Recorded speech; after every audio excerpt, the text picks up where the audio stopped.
My name is Carolyn Goodman, and I am the mayor of the great city of Las Vegas.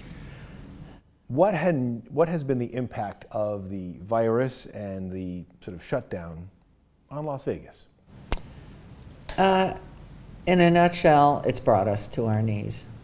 You know, this office is so fabulous. I've got such a great staff, and they're on the phones all the time with people that can't get answers, that have lost their jobs as we've shut down the hotels, and they're the ones that are the backbones of the hotels.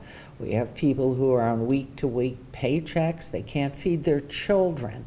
They're in a rent situation, and they can't pay the rent. It's just, the tales are horrible, and they can't get through to get relief. They don't know where their next meal's coming. It's the most tragic time, and these giant sweeps of closure, there's no plan, no overview to what am I doing. And so it is a very, very difficult, challenging time, which we were into trying to help with the homeless situation and bring them out of the cycle of homelessness. We were already sweeping streets and cleaning and trying to do things hygienically. And so we're on our knees. You said yesterday, I think you called the closures and the decisions by the state insane. What specifically is insane about these closures? You know, I think the insanity of the whole thing, was that we jumped into it without a plan, without proper information, without looking at history. And that's why we're a civilized society. You learn. And so we've never closed down the country. We have never closed down the state of Nevada. We have never closed down any state, ever. And so to me, that is not rational. Is it possible that some of those changes and some of these closures, either on a nationwide or on a statewide basis, is because this kind of thing hasn't happened before? Oh, but we have lists. I mean, I grew up as a little girl during the polio epidemic, where there was no prevention.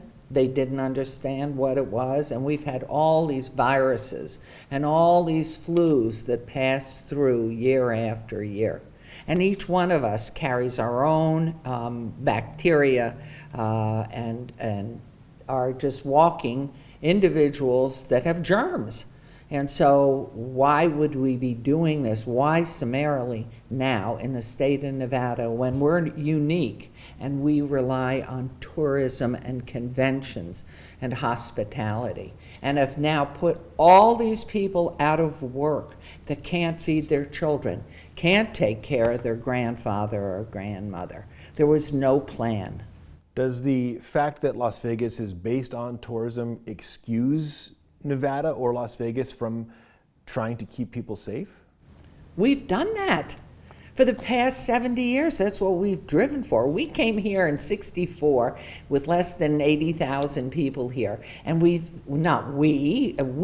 all of us together have built a place where people want to come and have a great time, see fabulous entertainers, have the best food, the best relaxation, the best vacation, or the best convention. And do you think we could have done that if we hadn't sustained a clean, safe place to hold these meetings? No. It's amazing. That's why we have the reputation we do have, as worldwide. Everybody knows the name Las Vegas. They know it because of the great hotels, the accommodations, and now even Major League Sports. But just to be clear, I mean, lots of other people go to lots of other cities. Las Vegas isn't unique in that respect. New York is a tourist destination. Los Angeles is a tourist destination. That in itself doesn't make Las Vegas unique, does it? Absolutely, because that's what our industry is. No, I understand that. No, it's a piece of all these other parts. No, I understand that, but what I'm talking about, I think you're referring to people coming and going, and the idea of keeping people safe in Las Vegas has done that for so long. But around the country, other cities are also have had these enormous closures, have had lots of deaths, lots of cases, and they don't seem like they're as forceful in trying to open back up as you seem to be? Well, because it is the industry. See, all these other states have other businesses and other factories, and they do other things. We've been trying to do that, and we will get there as we're moving so rapidly now in technology and have become a hub coming in from around the world. But we are a tourism entertainment base, and so that is the industry. That fills 155,000 hotel rooms. With those hotel rooms 20 minutes from the airport. Not in New York City, not in California. California is so multi-dimensional, and of course, we would love to move the ocean to our shoreline. But just to be clear, you're talking about benefits of Las Vegas, which I don't think any of us really dispute, but those aren't public health factors, those are industry factors, right?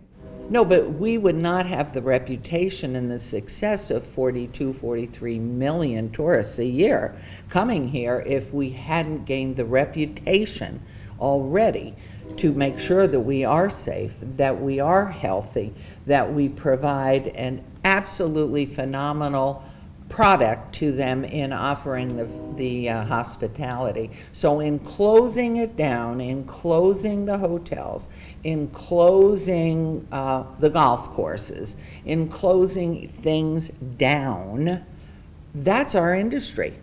We're not having those people come in, which is part of how the municipalities pay their sewer bills and pay for the roads and everything else. So when you close down the industry of Nevada, we're unique. That's our industry.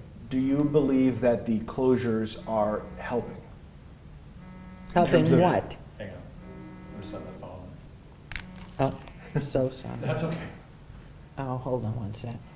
I'll have to call you back. I'm in an interview. Thank you. Oh, it's still rolling. Sorry. All right, It's so not where are we? Um, About close. have the closures helped?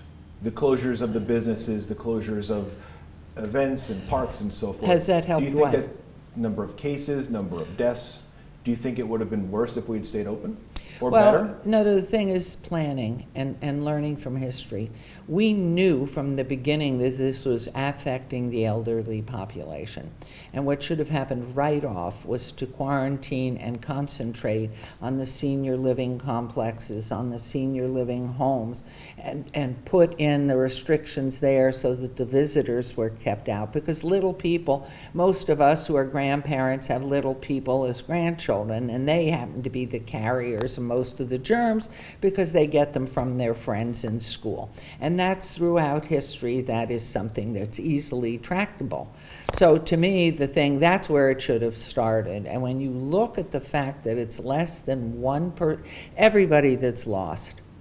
I remember growing up, and I remember thinking that elderly people have to be very careful when they walk, because if you fall, you break a hip, you end up in the hospital, and you get a lung disease, you get pneumonia, and you die. I remember that being a child. You always hear that about grandma, grandpa. They have to be very careful not to break a bone and end up in the hospital, because you will get pneumonia and die. And so to me, right off, as soon as they realized this was affecting the elderly, bingo, right there, everything should have been concentrating on that part of the population. Now, the fact we have so many that are positive, from the time you're little and you get a germ, you are building up an immune system.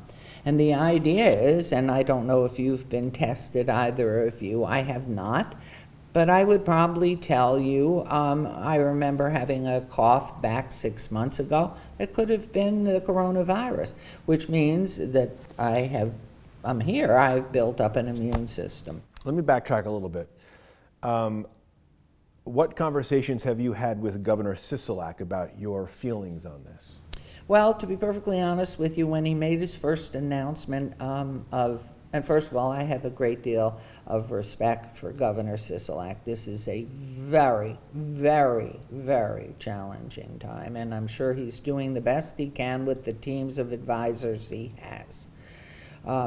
when I got the first call, he was calling all of the political leaders to a conference call right before he was going to make the announcement of shutdown.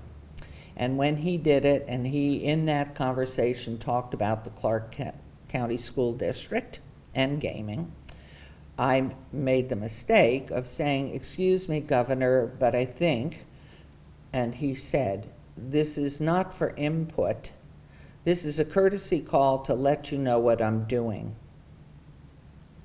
And I have seen him at gatherings. Well, the last one, wrong. It was before the edict to close down. And he has not called. He has plenty on his plate. I have not called him. I just want us to open up so people who are out of work, that are on week-to-week paychecks, who can't feed their children, can't pay their rents, are back at work. There's a general feeling, I think you're aware, that you and Governor Sisolak, when he was on the county commission, didn't always see eye to eye. Fair or not, is there any of that built into what you said yesterday at City Council? Absolutely not. I know what happened in those days was he banned me from participating in ribbon cuttings out in the county, which was his prerogative. I don't know what brought it about. I had no input to it, and I just thought, wow, that's interesting. Why? I don't know. It has nothing to do, actually I have an affection for the governor, and especially for his wife, Kathy, and so he is in a situation, and when you are elected to an office, you're to do your job. And my job is to take care of the city of Las Vegas. And that I'm in a disagreement with him as what he's doing. That's what leaders do. It's not easy and it's not fun, and sometimes you have to take on your best friend, but you just go ahead and you do what you know is right. And that happens to be exactly what I have presented. We need to be back at work. What advice have you taken from the health district, for example, on your desire to reopen business, or any other health officials? It's very interesting because we have, as you know, our health department, and I have spoken with the coroner and trying to get as much advice and information more, but mostly too listening to the pundits on the television, reading materials. We have our health department, we have 2 assigned individuals, happen to be new to City Council. Other members, I think Marilyn Kirkpatrick, our chair of the County Commission, sits on that and is vice chair, and she was new a year or 2 ago. Most of the members are brand new to it, and Dr. Iser, who used to be for a great length of time, was the leader of the health department here. Has retired, and we have a gentleman brand new to Nevada, brand new, a wonderful physician, I understand, from Cuba. So everybody's new, and this is really about understanding our community. So I have Councilman Knudsen and Councilwoman Diaz that sit on, and as they get information, they bring it to me of what's happening there. But most of the information is available to us all through our cell phones and laptops. The health district, UMC, other I'm health... very close with Mason Van Howling and everybody over at UMC, Dr. Files, all the people that work there. Fair enough. Would they agree with the idea of reopening businesses? It's not my call to make. No, but you're the mayor. You wouldn't make that call unless you had, hopefully, some acknowledgement that it's a healthy idea to reopen businesses in the city. It is what we do. We do, when I respond, I am responding to the constituency. We have probably every day hundreds, I can't even begin to tell you, numbers of people do something. Give us our jobs back. We can't shop. We don't have money to buy food for our families. We can't pay gas. We don't have transportation. We are going to be destitute.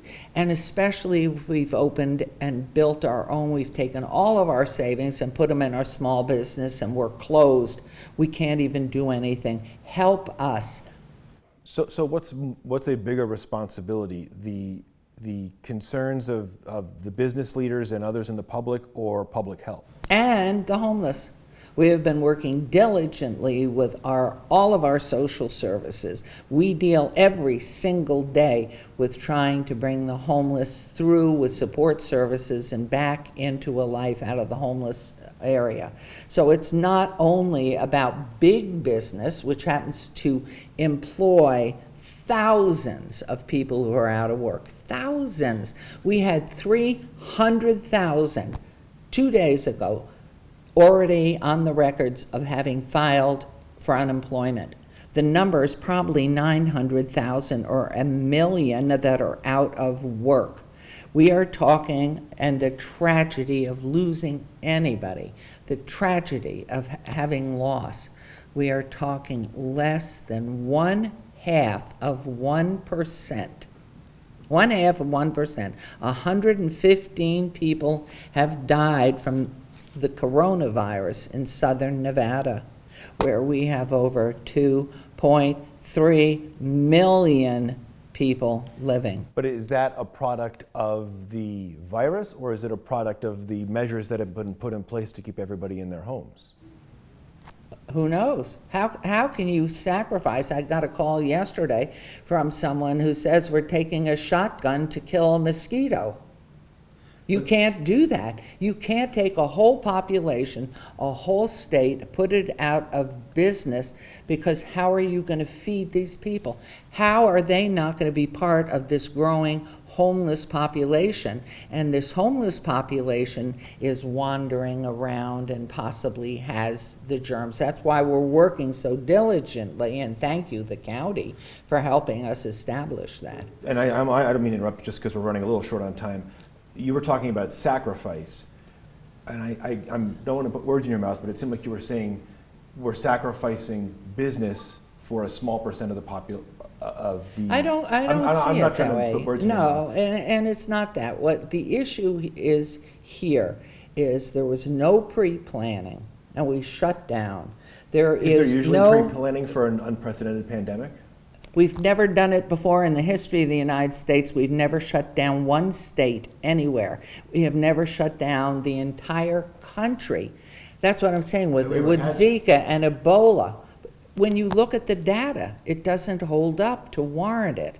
All I'm saying is what our responsibility is to continue to build, let people have lives where they can feed their families, feed their children. And yes, there's certain things that are being done that are very proactive. I mean, most parents raise their children to know about hygiene, washing your hands, and how you go about not coughing on people, and either you're going to sneeze or you're going to go ahead and cover your mouth. We are talking about taking an entire industry, the industry of the state of Nevada, that we have perfected over these years, that brings our economy to a point where living in the state of Nevada is a place that people want to be, that want to do business, and we have closed it down. All of it is closed down, and it happens to be that we have the number, sadly, every one of those we've lost, but I have heard also that as numbers are counted, they are at the directive of the physician on that individual case will determine whether the person who's passed away from a coronary or a predetermined diabetes or cancer or the coronavirus. When people are vulnerable because of disease, lungs usually become affected. So the data is critical that it's accurate to count, but it doesn't make any difference at this point. But you don't think the data is accurate? You think these numbers aren't? It doesn't matter what I think. What well, it I must think be, because is you're talking about the data as being the basis for why you should reopen it. So you say the data is useful to reopen business, but the data isn't useful for determining who is died or who has come down? No, it's just part of the facts of how it's reported. It's information. We all need clear information, but nobody really has the accuracy to know what is fact. And unless you're there and you're part of the action, which of course none of us are, this is the experts that are in these fields, but I am in close contact with the head of UMC and very involved in talking to people. But the most important thing is, as you close down the economy of the state, there's nothing left here. And all I'm asking for is to give people the right to feed their children and take care of their grandparents and feed them as well and have the wherewithal. And if you have no economy and you have no tourism and you have no income, there is no way we can pay the police. There's no way we can be supporting the hospitals. We won't have the roadways. We can't keep the water clean. We can't keep the air clean. We need an income to provide the public services to everybody who lives Just here. two more questions. I know you got two more. You're talking about reopening business, especially the tourism industry. What thoughts do you have on people actually coming to Las Vegas? So say Las Vegas is open, who's going to come here? Hopefully, Do you think while there's a pandemic, people would want to travel to Las Vegas? If the media were more positive and open to the good in life and the good things that are happening, the fear, my first comment a month ago, was that fear has taken over. And when you looked at the data, the continuum of the data, it did not support the enormity of the fear and concentration of building more and more fear.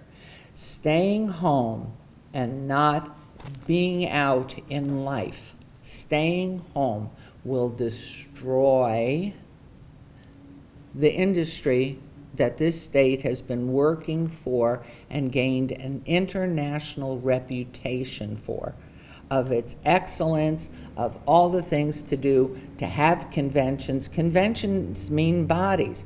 We wouldn't have these years of great growth in the convention business if we weren't sustaining healthy and hygiene and all the issues that make this the Mecca to come here, have a wonderful time, do your business, but enjoy entertainment, high-end dining and everything else, even to the point of the small person who has the teeny tiny business and they found a way to provide for their family and feed their children and have a quality of life. Last question. So you're clearly not a fan of the governor's plans and what's been happening around the state. There's no plan. Okay. So what is your plan? I don't have a plan. That's not my job. My job is to take care of the city of Las Vegas. And I want our people to have the right to work. And if you close everything down, there is no right to work. We are allowed to have the right to work and to fulfill the dreams of what this country was made to have. And the beauty is when I look out the window and I do see construction continuing, those people that are working construction can feed their families. All these small little shops, restaurants, all of those places, they've lost. They've lost their savings, everything they dreamt of. Life is should be full of dreams.